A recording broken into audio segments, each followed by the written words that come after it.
I'm Charlie Bright of Gold Derby, and today, as part of our Meet the Experts film short series, I'm speaking with Katherine Jackson, the director of Attachment Theory, Esteban Pedraza, the director of Bogota Story, and Robert Moniot, the director of The Ice Cream Man.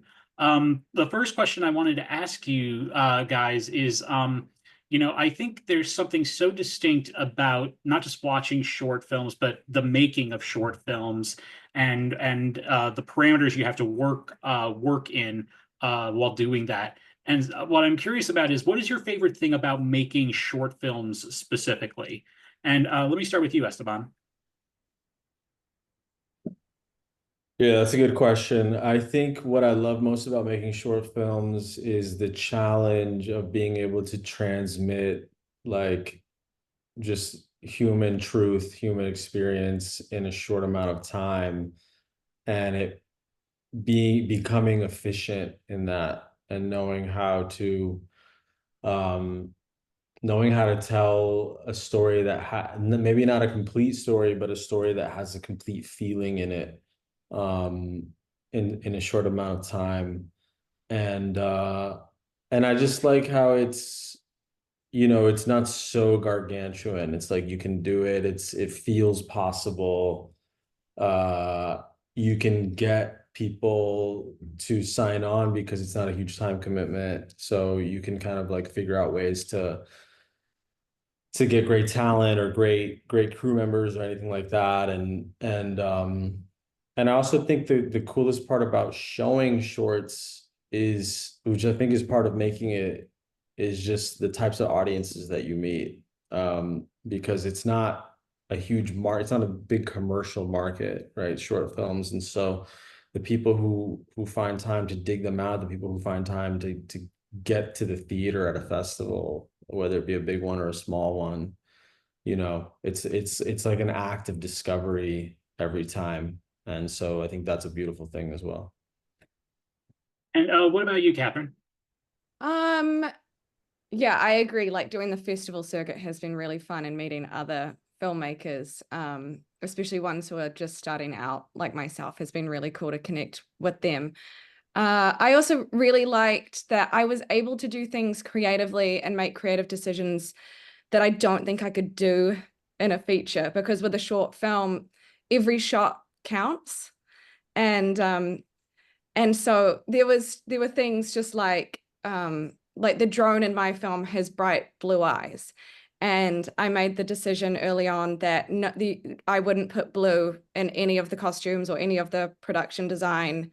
Not that anyone would ever notice that, but I was very pedantic about it. So there's no blue at all in the film except for the drone's eyes. And I don't think I could be that specific with a feature. That would be a lot harder to do. But yeah, and then just designing the shots and um, yeah, what you can do creatively with a short, because you have such limited time, is I think you have more freedom versus tackling a feature where it's just you are just trying to make the day, you know, and not fall behind. And yeah.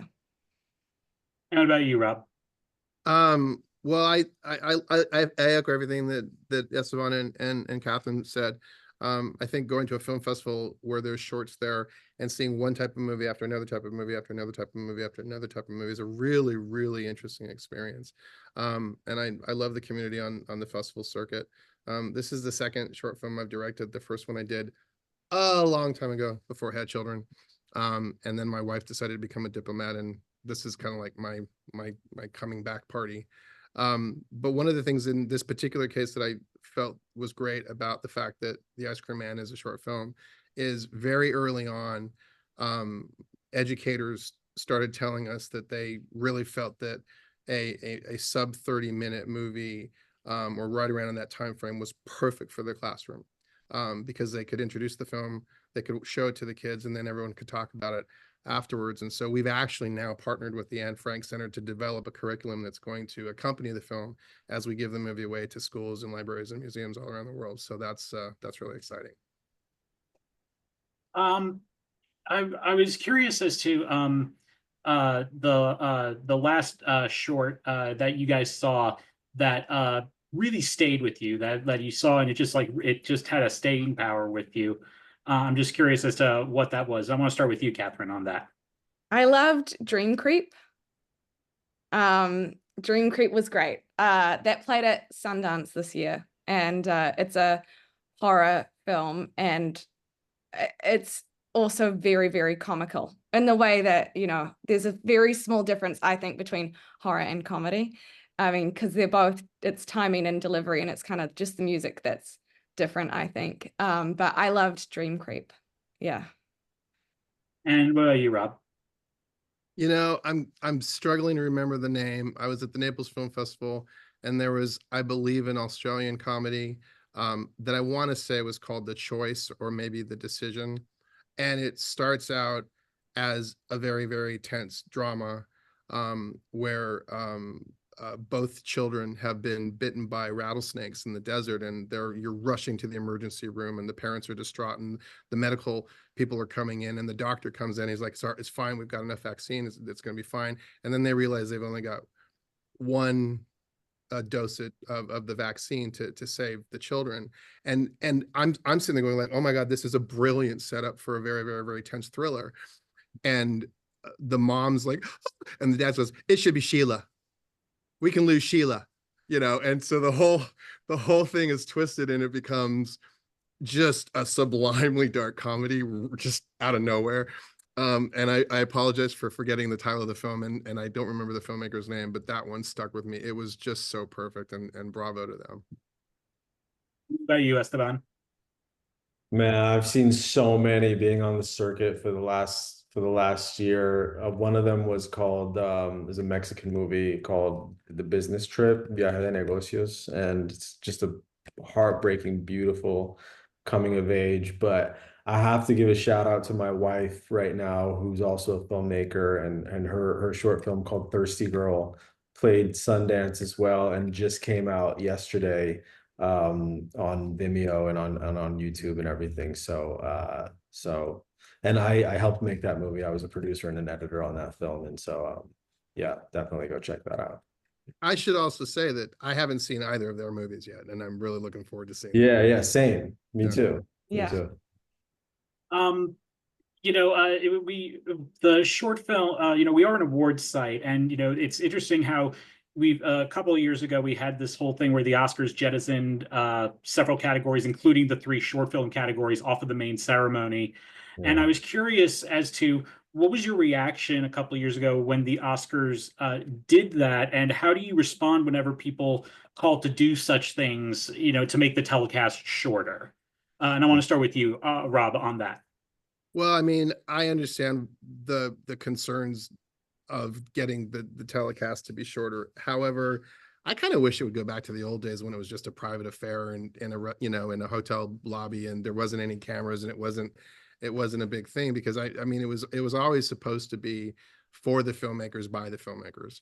Um, I I think that shorts are such an incredibly precise art form that they should not be taken away from the Oscar telecast. I think the language is akin to like songwriting. You know, instead of having all that time and space to write a novel, you've got to do it in, you know, 3 minutes to 20 minutes or whatever. And I think that's important. I think that people should be able to experience not only well, the other thing too is like, and I should stop talking and let other people talk, but if short films don't win Oscars, then no one will know that short films are still out there. It's a great way to get eyeballs on a project. How about you, Esteban? Yeah, I think it's a complicated question. I honestly, if I were the Oscar telecast, I would probably remove the shorts and remove a lot of other ones, because if it's a telecast, you just, you know, people get bored after 4 hours, to be honest with you. And I think it's cool how they show like part of the acceptance speech in the commercial, because then if you're really watching and if you're really like engaged and you really want to know, then it's there. But yeah, if you're trying to get eyeballs and sell advertisements on a show that's consistently losing viewership, you got to do what you got to do, I think. And shorts are there. Shorts have their their avenues, and for the filmmakers who are up and coming who get to win those awards, those Oscars, Academy Awards that we're all vying for right now. The right people are gonna know about that, and it's gonna help. It's gonna help shorts, and it's gonna help those people. So yeah. What about you, Katherine? Well, this year they did telecast all of the categories, and the runtime of this year's Academy Awards came in shorter than the year when they didn't telecast them. So I think that that's telling. I actually don't think it makes a big difference. I think it's important to give people a platform and a stage, and especially that's someone's highlight, you know, of their whole career for a lot of people, winning an Oscar. And it's also their time to thank their crew and everyone who worked really, really hard on that. And I do think that that should be televised. And I don't think that we should be selective about who, you know, should get that stage and that platform and who shouldn't, especially when in the shorts categories. And also, I think when they did it, it was also like sound designers and hair and makeup as well. And those are the names that aren't as known, but I don't think that that means that they're less important. So I think that it is important to give them that moment on TV and let them have their speech and celebrate them. And this is a question I like to ask people. As I said, if we are an awards site, let's have some fun here. Imagine that, you know, that your film wins an Oscar for something, an Oscar for, you know, your short film. What is your personal ideal walk-up music as you make your way on, as you would make your way on stage? Katherine, I want to go to you first. A walk-up? I mean, don't trip.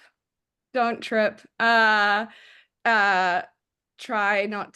to remember any, you know, the speech and all the people you want to thank. From the people I've talked to who have won Oscars, they just say that you just go into a blackout. Like the people I've spoken to, they're like, I don't remember what I said. I just went into a state of shock, and then I have no idea what I said into that microphone. So as much of an amazing moment that it is, I think it's also like one of the most terrifying moments. So I would just be trying to think of, you know, everyone who got me to that place and who I wanted to thank and acknowledge, and to not trip or make too much of an idiot of myself. But what would the music be? That like what would the music be? Yeah, as you make your way up on stage. Oh, yeah. my drone dance song. Yeah. That like uns, yeah. And what about you, Esteban? I think I would have to go with this Colombian artist called Carlos Vives, who is very important to me. He's like the music of Carlos Vives I've been listening to my whole life, and through that music has always been like one of the main ways that I connect with my Colombian heritage. And so for me, that would be huge, especially because right now we have the opportunity to be the first Colombian film to ever win an Academy Award, and I would be the first Colombian person to win an Academy Award if we actually get that far. So I think his music would just be like the perfect touch for that. And what about you, Rob? Well, I'm clearly a little bit older than my colleagues here. I'm 57 years old. I've got 4 kids. My wife is a United States diplomat. We've been on the road for 14 years, traveling to all these countries and seeing what life is like on the other side of the pond. So it would definitely have to be a reunion of all of the original members of Journey singing "Don't Stop Believing." Yeah. Sick. That's great. Or I could just sing it. I could just sing it on the way. Yeah. You should. And on the stage as well. I can't think of a better note to end on. Well, Katherine, Esteban, and Robert, thank you so much for joining us. And to all our viewers, please like, share, and subscribe, and keep coming to goldderby.com to make your predictions in advance of the award season this year. Thanks so much, guys. Thank you. Thank you. Bye. Bye.